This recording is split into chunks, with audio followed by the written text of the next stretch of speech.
નડિયાદ અનુસૂચિત કન્યા છાત્રાલયમાં પજવણીનો મામલો. અત્યાર સુધી કોઈ જ નક્કર કાર્યવાહી ન થતા ડીએસપીને આપ્યું આવેદનપત્ર. ગુજરાત પ્રદેશ કોંગ્રેસ સમિતિ અનુસૂચિત જાતિ વિભાગ દ્વારા ડીએસપીને આવેદનપત્ર. અઠવાડિયા કરતાં વધુ સમયથી હેરાનગતિ છતાં નડિયાદ પશ્ચિમ પોલીસની નિષ્ક્રિય હોવાનો આક્ષેપ. નડિયાદ પશ્ચિમ વિસ્તારમાં એલઆઈબી અને પોલીસ તંત્ર સંપૂર્ણ નિષ્ક્રિય અથવા મૌન હોવાનો આક્ષેપ. પશ્ચિમ પોલીસના અધિકારીઓ અને સ્ટાફની શંકાસ્પદ ભૂમિકા અંગે નિષ્પક્ષ તપાસની માંગ. છાત્રાલયમાં કાયમી પોલીસ બંદોબસ્ત, રાત્રિ પેટ્રોલિંગ અને સીસીટીવીની માંગ. અનુસૂચિત જાતિની દીકરીઓની સુરક્ષામાં બેદરકારી દાખવનાર અધિકારીઓ સામે કડક શિસ્તભંગની કાર્યવાહીની માંગ. તાત્કાલિક પગલાં લેવામાં નહીં આવે તો અનુસૂચિત જાતિની દીકરીઓના હકો અને સુરક્ષા માટે જિલ્લા તથા રાજ્ય સ્તરે ઉગ્ર લોકશાહી આંદોલન શરૂ કરવામાં આવશેની ચીમકી. મહત્વનું છે કે રાત્રે છાત્રાલયમાં પથરા ફેંકવાની અને લાઇટના ફોકસની ઘટનાથી 40થી વધુ વિદ્યાર્થીનીઓ હેરાન પરેશાન. વોર્ડન સમક્ષ રજૂઆત છતાં વિદ્યાર્થીનીઓની વાતને સાંભળવામાં આવી ન હતી. રિપોર્ટર પ્રતિક ભટ્ટ, નડિયાદ.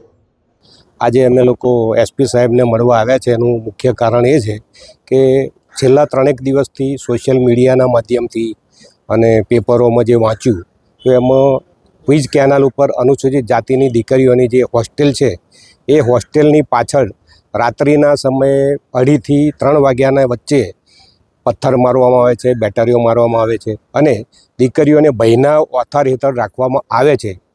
દીકરીઓ માનસિક રીતે બહુ ભાગી ગઈ છે. એટલે એમના વાલીઓના પણ મારી પર વ્યક્તિગત ફોન આવ્યા કે દિનેશભાઈ, તમે નડિયાદમાં રહો છો તો અમારી દીકરીઓ સલામત કેમ નથી? એટલે અમે એનો અભ્યાસ કર્યો. આજે અમે છાત્રાલયમાં જઈને આ દીકરીઓને મળીને આવ્યા. દીકરીઓ અત્યારે બી ગયેલી છે, ફફડી ગયેલી છે. જ્યારે આ સરકાર સંવેદનશીલ સરકાર એવી વાતો કરે છે તો અનુસૂચિત જાતિ પ્રત્યે સંવેદનશીલતા કેમ બતાવવામાં આવતી નથી? અમારી દીકરીઓ કેમ ભયના ઓથાર હેઠળ જીવે છે? આ અમારો જલદ પ્રશ્ન, મોટો પ્રશ્ન છે. પશ્ચિમ વિસ્તારમાં અગાઉ પણ બનાવો બનેલા છે ત્યારે પશ્ચિમ પોલીસે તાત્કાલિક આરોપીઓની ધરપકડ કરી અને વરઘોડા કાઢેલા છે. બરાબર. તો અન્ય બીજી કોઈ છાત્રાલયમાં આવું થતું નથી. તો અનુસૂચિત જાતિની છાત્રાલયમાં થાય તો અમે બહુ દુઃખ અનુભવીએ છીએ. તાત્કાલિક આની કાર્યવાહી કરવામાં આવે, ગુના દાખલ કરવામાં આવે અને જવાબદાર વ્યક્તિઓના વરઘોડા કાઢવામાં આવે તેવી અમારી લાગણી અને માગણી છે. જે પણ શરત ચૂક થઈ છે આના માટે અમે અનુસૂચિત જાતિના નિયામકને મળવાના છે. જરૂર પડે ગુજરાત રાજ્યના જે મંત્રી છે એમને પણ અમે મળવાના છે.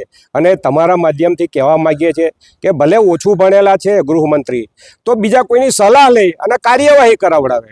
અનુસૂચિત જાતિ પ્રત્યે કેમ ભેદભાવ રાખવામાં આવે છે? અમારો મૂળ પ્રશ્ન આ જ છે. જય ભારત, જય ભીમ, જય હિન્દ. નડિયાદમાં અનુસૂચિત જાતિની દીકરીઓને હોસ્ટેલમાં જ્યાં રહે છે ત્યાં આગળ હેરાનગતિ થઈ રહેલી છે તેવી માહિતી મળી હતી. તેમાં દીકરીઓએ એમ કીધું છે કે રાતના સમયે પાછળની સાઈડથી કોઈ લાઇટ મારે છે, પથ્થર મારે છે, બૂમો પાડે છે.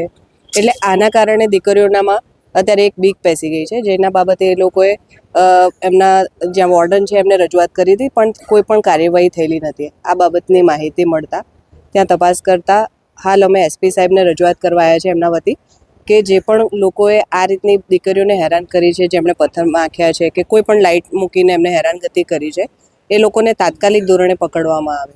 હાલ દીકરીઓ ભણે છે, એમનું ભવિષ્ય આગળ બગડે નહીં એવી રીતે એમને કાઉન્સિલિંગ આપવામાં આવે અને લાગતા વળગતા લોકો છોકરીઓ જેઓએ આ લોકોને જોયેલા છે એમનું નિવેદન લઈને પાકી ફરિયાદ નોંધવામાં આવે, જેના કારણે આ લોકો જે ઈસમો છે એ લોકોને તાત્કાલિક ધરપકડ કરવામાં આવે. દીકરીઓનું ભવિષ્ય ના બગડે એ બાબતની રજૂઆત અમે એસપી સાહેબને અત્યારે કરીને આવ્યા છે. પોલીસ નિષ્ક્રિય કેમ છે એ સમજ નથી પડતી. ક્યાંક કદાચ આ જાતિવાદી માનસિકતા હોઈ શકે કે જેના કારણે કામગીરી થતી નથી. અત્યારે 31 તારીખે તો પોલીસ પૂરજોડમાં હતી કે કોણે પીધું છે, કોને પકડીએ. તો આવા સમયે એ લોકોએ સેન્સિટિવ થઈને પહેલું કાર્યવાહી કરવી જોઈએ. જ્યારે સામાજિક કાર્યકરો, કોઈ આગેવાનો આવે છે ત્યારે જ કેમ એ લોકો કામ માટે વળગે છે? આ બાબતની એ લોકોએ પહેલાં જ ધ્યાન લેવું જોઈતું હતું.